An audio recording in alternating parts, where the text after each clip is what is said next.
Hello everyone, this is Leslie. Welcome back to my channel. I wanted to give you some quick advice here if you have a high school junior.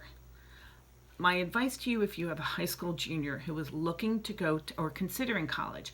My first thing is, and I looked this up, if this is someone who is considering whether or not he or she should go to college, I did a quick Google search. It said that the average man earns $900,000 more over the course of his lifetime if he goes to college and has a college degree versus someone who has just a high school degree.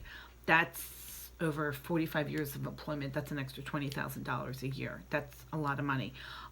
For a woman, the difference was $650,000, which was the difference between I think there's two reasons for that. One is that I think there's a disparity between how much women and men work.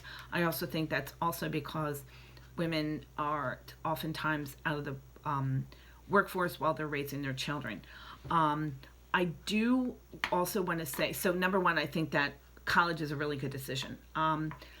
Depending on his or her skills, if he or she wants to be a ballerina, maybe he or she will decide to go to dance school or go to photography school or go to tech school or go to a trade school, so to speak, for 2 years instead of getting a 4-year college degree. But I do think that higher education is really important. The other thing I do want to say, if you are a junior and if you are looking at schools, I've had so many friends say, or if you're a parent of a junior, I've had so many friends of mine say, Johnny has to apply to a state school because we can't afford to go to a private school.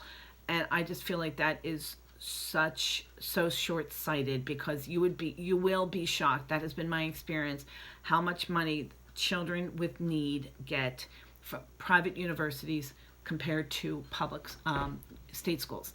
That is, I looked that up, and apparently what they're saying is, is that it's because of the endowments of these schools that they have so much more money to give, and that they're trying to attract the best students or a more diverse school, student demographics.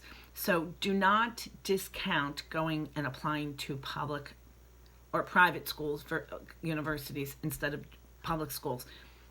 Public schools are great. I live in Pennsylvania. Our Penn State is amazing. We have tons of great schools here. It's a great option. I'm not in any way, but I don't think that you should discount the ability and the possibility of going to a private university.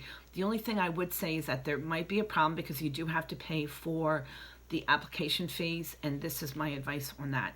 Start looking out for, which may be difficult this year because it used to be based on how your child performed on the SATs or ACT or whatever that may be. My children would get emails from colleges and universities saying, if you apply to this school, our school, you don't have to pay for the application fee. Unfortunately, that may have been based on how they did on the standardized tests, which I believe for the upcoming school year 21-22, they're also being waived the necessity of taking SATs or ACTs. So, but then I would encourage you to contact the admissions department and say, hey, can you waive the fee for my child? Money is a problem. Because I've had a lot of people have said to me, oh, my child only applied to 3 colleges. We couldn't afford more than that because of the application fees. And again, I think that most of these colleges, this is a weird time we're living in, most of these colleges might be or would consider waiving the application fee. So those are my 2 pieces of advice.